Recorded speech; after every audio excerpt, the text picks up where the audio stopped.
Ce cours il a réussi dans tous les domaines de la rabbinite Sarah Bat Emunah et de toute sa famille. La pilule Cerazette, la pilule d'allaitement, il y a beaucoup de choses qui sont dites à ce sujet et j'aimerais essayer de rétablir un petit peu d'ordre.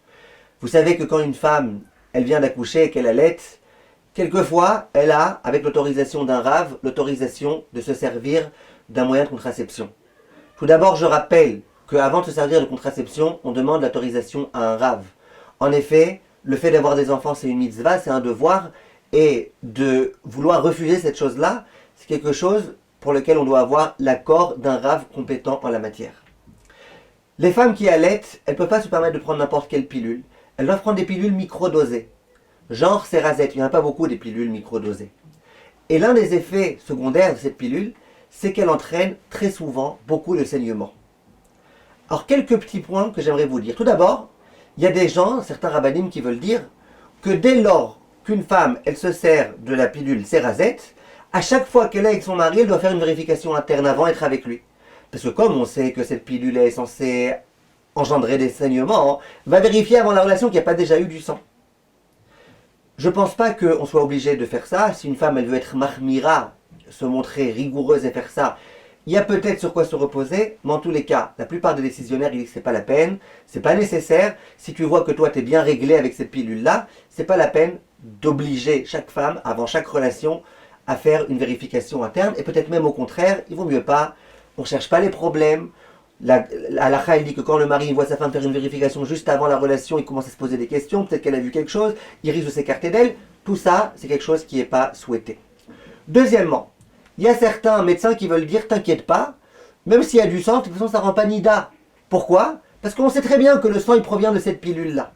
Sachez que c'est complètement faux. Le sang qui sort de l'utérus, qui sort du col de l'utérus, ce sang-là, il rend nida de la même façon qu'un sang autre, puisque c'est le même sang.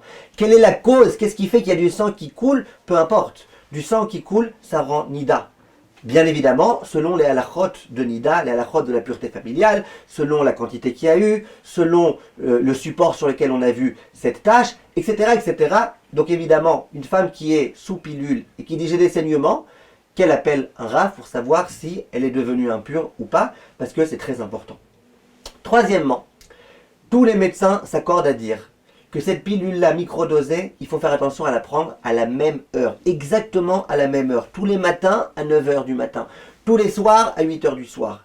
Mettez un réveil dans votre téléphone ou ailleurs, rappelez-vous, c'est très très important. Plus on la prend de façon fixe à la même heure, moins il y a de problèmes de saignement. Quelquefois, bien qu'on la prend à la même heure, ça ne suffit pas. Et il y a des problèmes de saignement.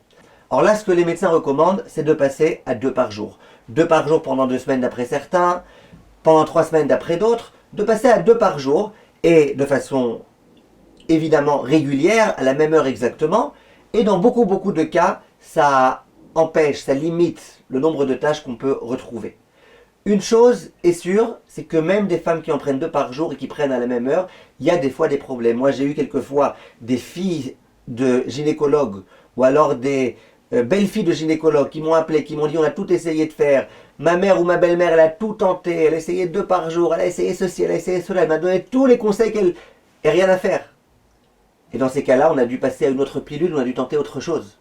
Ce que j'aimerais vous dire, c'est que il faut bien évidemment prier. Prier quand on se sert de cette pilule-là pour que tout se passe pour le mieux et de la façon la plus simple et qu'il n'y ait pas de problème. Et souvent, Baruch Hashem, on arrive à avoir des femmes qui peuvent se purifier, qui peuvent rester pures avec cette pilule-là. Mais à nouveau, je vous répète, prenez cette pilule de façon très fixe.